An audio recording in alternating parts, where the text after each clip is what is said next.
mai kila o ngawale e ngaro ko viki ya e ko ya la ya ko fa popo ko lo le malisi o ke fo le wa ingo fo ei o isina a ingo wo ai kuro mo ke de sala fa ke no ye mo fo ra ingo fo wa ko ingo fo la o le fesiri la o ya nga fa ka mai e ke wo fa le ai la si la nga me lo ke fa ya ko la le tu vai a wo nge e ma yang fo nga sa ne ve ke wo lo fa le fa sa nga ngo fo ko mi ki wai ai nga fa pe nga fu ya vai nga o sa ma ai o mo pe tu nga me mo o ngo fo ele man lus ya nga lua ele se ngo fo fia ngo fo ska ya la va fia ngo fo ngo ke ba ya ku pe se fa nga va ko fo se ka ku fa nga lo le fa ngo fia pe se fa fo ngo fo le e ka ngo ku ma ka dia me ka fa fo ngo le fa nga fa ngo le fa ngo man ba ya ya o ke ko pe me se fa fo ngo nga le se ku o se ti nga ku ya ya pe nga mala ka u fa ngo me ako fa ko ka ka fa wa wai lo ya ka ka lo ngai ma fa fa me le anga ele nga ka le fa me palafu sa le upuna wai e ana nga ngo fa ku si ma ko mo ku sa wa ya nga sa wa ri o fa ku ya i fa pe ke ira go fa pe mai po le me ke fa ya ko i fo ya vai di a fa pe ke go fa sa nga i maskanga ka su su ofu na di ele mo fa ya nga le fa ya ku ka le ya o pe ava aja ku ka su ira lo la i lo le su nanga por ka su e ala na mo fa ya nanga ma ko ka fa me afa ola mo ke kilo ole le ai fa ma nga lo mai au ka fu ya vai lo ke kilo wa ma ku wa ki ya i lo se rengi lo me fa ki ku sa ole mo ku pe ki ai lo me fa ana mi ngona ko makala ele o kana ngo ku mo ko ngai ke sa ki ai mi ku pe ma ku wa ya lu wa ma ku wa well prepared well organized lau plan i ama ko ma ku wa wef la fo ka me ki fa fo wef la fo ko inga ye ma ka me ki nge wef everywhere wef ma ku wa wef lau plan la ngai uma o nga ma ko ai uli ku lo dei ku ma ko wa se fu ka sa nga mo ka ko lo po le pa ya le winga nga la wa makala ya pepe se ia isi fa me ona ko o number 1 store ngi lalang isa Samoa o pe ko lu e fa le ke fa no no e ko lu fa le la fa no no e number 1 store yo number 1 store e number 1 ne fa ka me la o mo fo ile po pela le ko le number 1 na ya o le winga la fa makala o ma ko le se ma ko number pe ke ku wa ma ko le 0 fa ka ria ko ia pe ku le 100 ma ke fia ia ku la ngai a su el mo ko e ke le ko le mu e alu e ngau si mai ka le ai fai dum ka ku ele ke le mo mo ko ngai o le si foi le me fui a vai li la ka kala moi foi fa mai e ka pu kanam ke no mai le e wale ke le ka ko poko ko fai ni ka mi o mai I don't know ese warranty o lang for ile se me la kala le ngari ngo mai le se me ai ngo i le wori o ka ku ngo o ke le fa e ke o ke le fa ngo ka sa ngo ngole a u le la langi lu ngari ngo mai la ngai o le o ku a ko le mea fai ka dia la ko la ko kala ai o le winga na pa makala o lo u alo ko maura ile se ma ko na o ke le ikango foi fa na pa se ma ko pa pe ma ko ngu me kasino pe ya no fai a kana mo ale quality o le quality le mo ke pesa ko o kala ngo nga uma yo ke fai ko e mara kala mo le quality o ke le o kala ngo o ke manga o sa ke le manga o sa la tu no wen fa fo nga ke le manga o sa ke le manga o ke sa me se kupe mo ma ko o le ke manga e va ku ya ke o le quality pe kupe pe le kupe ai ma ko e mori ma winga o le mo ke ko mo le quality i kongol makeki le mo ke aku kongol makeki ma mea ile mo ke le aku kongol makeki mangi mea ke kausa mea kuro mo ke le aku kongol sa fa ingale ngu mangi mea e fa maka fa ko le vela kuro ile e fa ngalo no wa i mea le vela nga ka pe e mo ke aku o le lawi a nga kai lawi o le mea nga kai lo manga vela le o makwa ka penga le lei mangongi le lei mo finga le mena o ka kala mo i lo ka o ko kele yo o e kamo fai ave o meio fale Maria e mori mau mai ia o ainga le kala le wa ia o ainga le fo ia o ma ko fai o skati o a fu ia vai le makomo o kele ulu se fale o sesi kele la kala sao e mori mau mai ko makomo kele ulu se fale o sesi ai mai ana o sa wi fai lo ko e o ai nga fa sa nga i bale ai ngoro ko o kele i ngo ye kalunga fai lo ko o pa fonga mai le sa ko practicing ala o ranga le ngi lockdown o I grew up i se o langa ka o le lonely life sa o la se o langa pule a lonely mo fo ko ka o kele ele kele fo nya o bena this is how I grew up agora i sim vai mas se fiu fa ma sangi ka male ka ko fa dai uso this is how I grew up man ke ngofo a u no pa usis pe a ko ilau pe kukuru po le ala pe o le pai pakire te kukuru o ke ngofo ia la ye ko kongo no happiness i kongo le a kongo se a onga foi le mois ha ke ia le meno le o solo alu fa le ainga alu le fa le ainga modu mai le fa le ainga alu le fa le awa vai la le wo fa ye ke le fa ya va mangu kangela miu ulu fa solo inga sa no mare singo fukange mare fa ya va fa pisa no marka ko wa wo fa i fa le ainga next door ka me o e mana mai ile ka ma ro ko no sa fa puipu o e mana mar ki nga ro ko no sa i ka le ro ko fukai o sa fa puipu nga oi ele ka war ka ko ainga mere fa ya va mana mo fukange anga ka o ele ainga le ulu fa solo ye mele ku pu ka ko ulu fa solo de ko fa ya ku ka nanga wo manga kua mangule foi poka nanga ye ya wo ele fie ya un mele ro de ya no pai la fi wa ko so e fa ngamo foi ya nanga le wa limas kuma ku po ko sanga e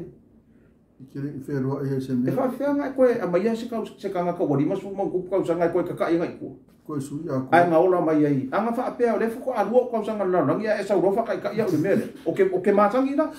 ai le mo fa nga ko so se ka nga o ma nga yer ka e fa ma e ka po ka wa o fe na wala la ngi le ke ya o usi ya o nga ye fa no usi o le kiu la nga nengu pu ya ke e ke fi wala fa mas se fi o ri ko so mar ka ma le ka ke o fa le fi o ko no listen man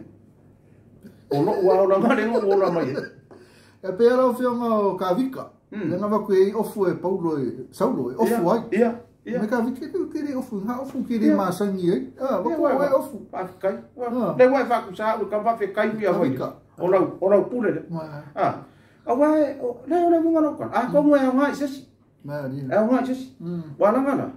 le la ka ngai oi fa le vai vai no le sa nga ku pe fa le e ko kong ye le pit vai ya la o lo ya ko ya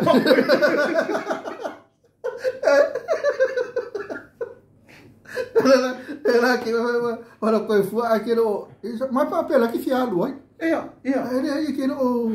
sim com massa aqui o pe e cavika aí fai meia cavika olha o pule olha o pule fai mais só a se ya a fai a com ele o que a luz e lo vai vir as fanga the last word of kongi mes ka ya enjoy yourself que no ore ke no ke me ave o uri o ke le enjoy I never enjoy myself la ngo ke le grow up ko nga nga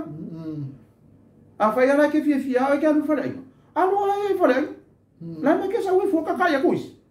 va me la ko fo ma la ko pe i de ka wa ko me ya nga I can enjoy o si fa mai ka ko ingus ka ko fe ka ko ingus ka ko fe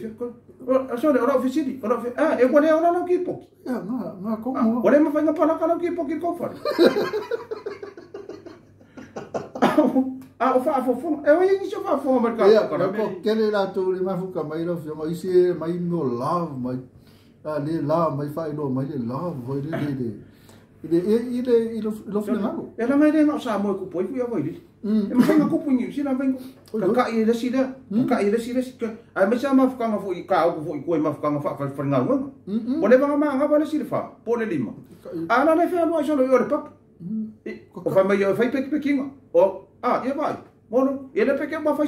se misa de papu e o ki ko ale e ke sa ngale musa ka wanga sa fa nga ngam sa ro fa ale wa ya le papu o fe alava o le alava ko nga interrupt e interrupt ai oi i lau sa varinga nga elwe afa pesa fa nga no a sa fa afa pe vo fai penal mele o ke ya e o mama ko nga no nga le fiafi o ke manga ai peaceful lo la langi ingu la ki ma fa fa u le ri fa fe kai le manusi wa ai aku le fa finge makamiki wala va nga vai o pu kai wala ka le fio mai la ka fa no no ma la fai ka ku spa ia wala ka ile ko mau ai a fai nga le la fio mele di ola ken fa ia inga ave finge mo ma kere no ko fe mele ke ya un harka ka no nga di fio vai ia ka porque ma fa ku ma ko kere le ma o fe ana fa ke a fa nga e so fu ma o ye se lonely life wala o nga o life le o nga ka mi lonely life Nengo kango na ko practice ngai lockdown. O ngofo nga o i man ma ko fa. Okay ya. Ya.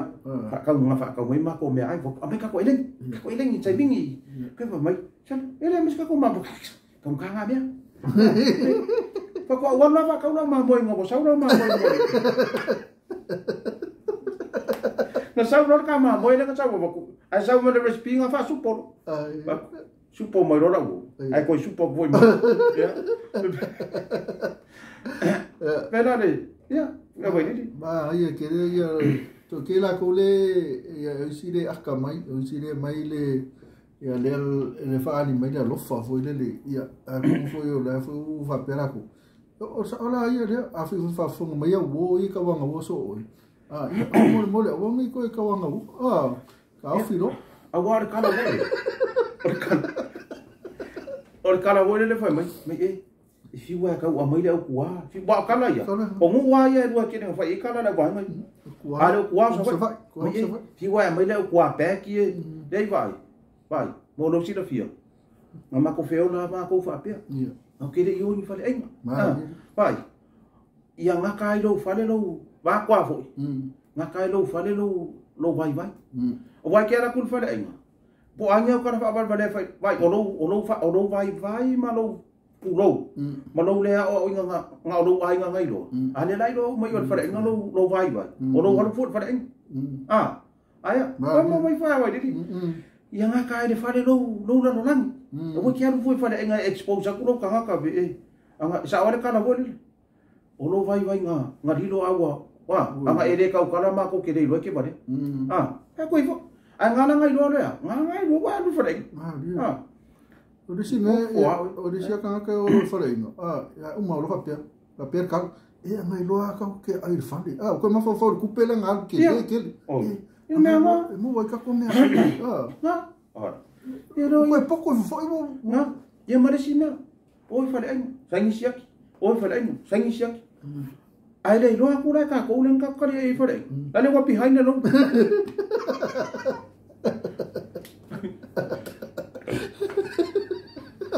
awa ole no kala nga le si o vai pisingi sim ka ki ale ngi fai mai fa na le so si da fia yo la se me ka ki pa ma me vai fa behind no ole sa ole si me fa pa ka maka fa behind no le no ole ma ku wa very strong diet le diet le fa behind no o le ku pe va ko se me ai wo se film sa wa nga po ma ba fa ma fo le no behind no mo minga o ke le nga le ai o ka ki mai le o le ala va pe fa mai o le stay piko sili lang ka la lang ile wo yo mo ke le fi ai o le ma ngom le no behind veces for range lo behind lo via ko man ya nga kasi nga me sa fa la wi lo ke ya ele fa inga foi fa la wi lo ke lo kampangi fa ko le fa ale fa inga for ke lo kampangi la ko fa la wilo o le fa ka vale ya sa fa sa long no la ba ole o fu e vai ole me na wo le na wa e su ko fo la mau so ai ki nga fa no ki le mo fa se me ala ko so ko ya mau ole kala mo ile me mo le aki ole le unga ma le le unga ka usi ai ki nga le aki ya vai la ya na ngai fia so foi I fai nga ka vale ni e ha wa ir ka la na pa o va bea o ro kango I la ka kileta ka kileta le la income fa no pa wa ai lo la va ki la income le system le usa ya la ya ni ya la fa do men ngi ka vale fo ka nga a income ko a ki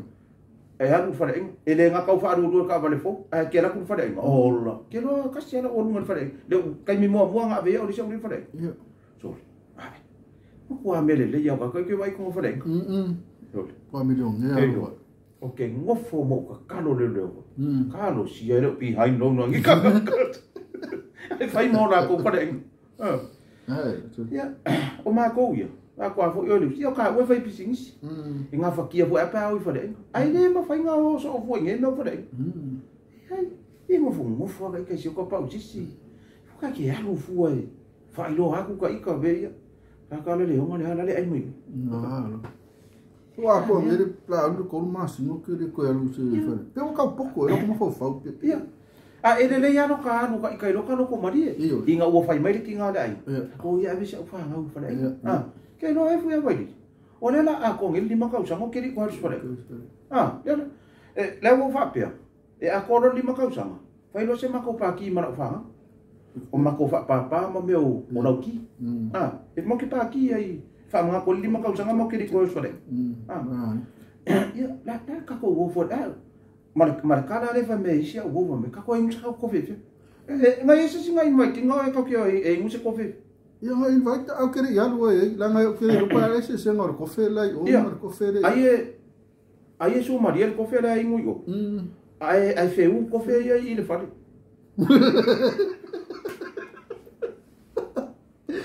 me yo ingu ko fe ka kala mo mai sa ka se ka ki ke mai ka im ska ko fe ka fe ka winga ka im ska ko fe la de ka wa fa le ka so ala tu ka im ska ko ki ya fa o le so ki po ka ma so ki po yo les we go por me fole o skagi ma que fa palangi o pe o anga ya palangi e ngula ko fe ma o le palangi la palangi pe o kai mi e fa so ele palangi ke lola ka ola ingu ka ko fe nga kai ma ka fa ke lo e pu e o ma da ku ko fe ka kala la fa ka ka fa fi ka o dia sei e sa wale ke nge waitress e sa wa mele ko ma ka yo ka ringole o le Samoa e apo e fa no mo menga ya soi vai mon mai la ku e me ka o apo ya soi apo ma le e apo I me o kana tu sala le ka ka ma wa le la ka ni e no ri fu e vai o le fie le se o ka ma le ka o le ngo ka a fa pera ka o ku le ngo ai lo le ke ngele ku ko le waitress le sa mar ka pu ko la la mai ya enjoy your coffee alive la wala ku le kona wo fo ya kui la ku ro ka lo mal check vai e va le fai ngo ele fai e la bori o moni ma na tu ri la dio la vale fe fa maro atu de fa maro mai Henderson New Zealand fa maro mai la kamokonga fai poka fa ngolo ngok ai po de poka de ku na ka mai ya ale ma hai mo foi mai sim nga ku le o kasi de ai fa le ngo ka ma fuka mai ele nga ka le il fa le ngo o le papu ai ele le ya le fa ko le wo fa ya ele le ya le o fa le ngo ele le ya le o fa le ngo bolo ko maria e o ko ia marki ngale ai ngam ka me ke o ele fa pa pe o ka fa ya ko ka o fi le o fa le ngo ale wi ngona ka na wa e o mai se o ri ka wa wa akele o fia akele o le wa wi fa ngo fia ro ka I ka ona fa ngo fia ya be ya ngo fa ya e ma fai nga fai ar ko ke le kala lu ke fai ngo fie o ro ai o ngo mai dai si kanga ka yo mai ko ngoro ranga o ka fen kai da le wo ka mama ko wo mai ro kanga ka ngi o ka fen kai da lo ora a lo ora ma fen ngofi ale uma ma ko ngaro ma ele kai o ke le Facebook po ke le Facebook po e se ya mai le va ai fua se kanga ka ya se fa de